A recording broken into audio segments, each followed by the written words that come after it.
আপনি অনেক সময় দেখবেন যে দিবালোকের ন্যায় স্পষ্ট কোনো একটা ক্রাইম বা কোনো একটা অন্যায় ওই দলগোষ্ঠীর কোনো ফ্যান বা ফলোয়ার বা অনুগত কারোর সামনে আপনি যদি হাজির করেন, কোনোভাবেই সে কিন্তু এটার দোষ হিসেবে মানতে রাজি না। আমাদের সমাজে আপনি দেখবেন যে তাওহীদ এবং ইমানকে ডিটাচ কোনো একটা কিছু, যে ইসলাম বা তাওহীদ বা ইমান, আমরা হচ্ছে south Asian version of Islam practice করি। আমার কথাবার্তা যেন ইহসানপূর্ণ হয়, মানে ভালোভাবে আমি যেন মানুষের সাথে কথা বলি সিনসিয়ারলি। এই বেশভূষা পরে আছে তাইলে সে খুব ইমানদার, এই কাজটা করে সে খুব তাওহীদবাদী। কিন্তু এইটা কিন্তু একটা চেতনা যেটা রিফ্লেকশন।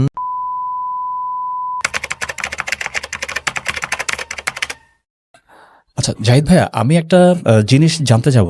প্রথম যে কোশ্চেনটা করব সেটা হচ্ছে যে আমরা যতটুকু বুঝি তাওহীদ এবং ঈমান হচ্ছে একজন মুসলমানের জীবনের ভিত্তি। তো বাস্তব জীবনে এই তাওহীদ এবং ঈমানকে আমরা কি ভুলভাবে সেট করতেছি কিনা, আপনার কি মনে হয়?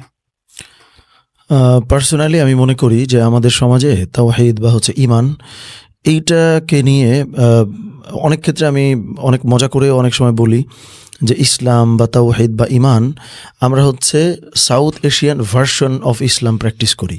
এটা কেন বলি?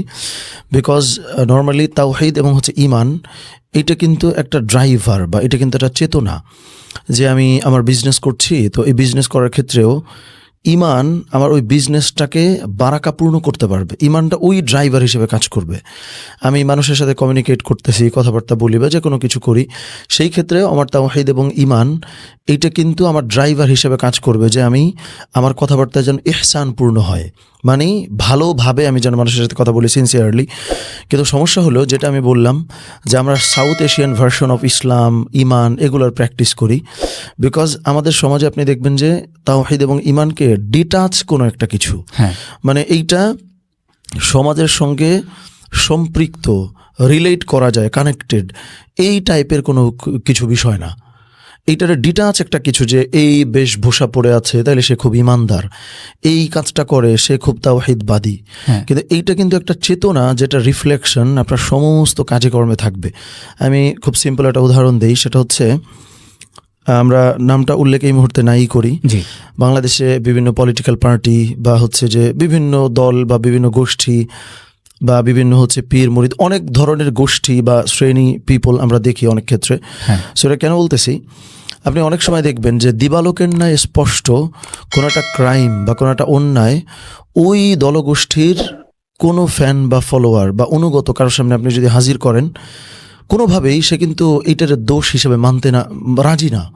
মানে সে বলতেছে যে এই কারণে রাইট, এই ভুলের কারণে সে যা করছে ঠিকই করছে, বা এরকম অনেক কিছু। এখন তার মধ্যে কিন্তু একটা ঈমান আছে, তার মধ্যে কিন্তু একটা চেতনা আছে।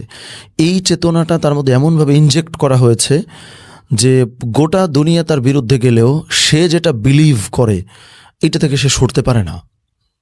সো এইটা বলার কারণ, ধরেন আমাদের তাওহীদ এবং ঈমান, এইটা মূলত আমাদের ওই চেতনাটাই, যেই চেতনা আমাদের লাইফের যে কোনো ডিসিশন সঠিকভাবে নিতে বাধ্য করবে গোটা দুনিয়া উল্টায় গেলেও। কিন্তু এইটা যখন হয় না, আমরা কিছু রিচুয়ালসের মধ্যে ঈমান তাওহীদ এগুলো যখন লিমিট করে ফেলি, তখন প্রকৃত অর্থে মূল ইসলাম থেকে আমরা অনেক সরে আসছি। ওই যে বললাম যেটা, যে আমরা ইসলামের সাউথ এশিয়ান ভার্সন প্র্যাকটিস করি। প্রকৃত ইসলাম, প্রকৃত ঈমান, প্রকৃত তাওহীদ, এইটা একটা চেতনা যেটা আমার লাইফের যে কোনো কাজ বা যে কোনো ডিসিশনকে ইনহ্যান্স করে। বাট ওইটার তো ল্যাকিংস আমি দেখি। এই কারণে আমার মনে হয় যে সমাজে খুব ভুলভাবেই সেট করা যে এই টিপিক্যাল কাজগুলো মানেই হচ্ছে তুমি ঈমানদার।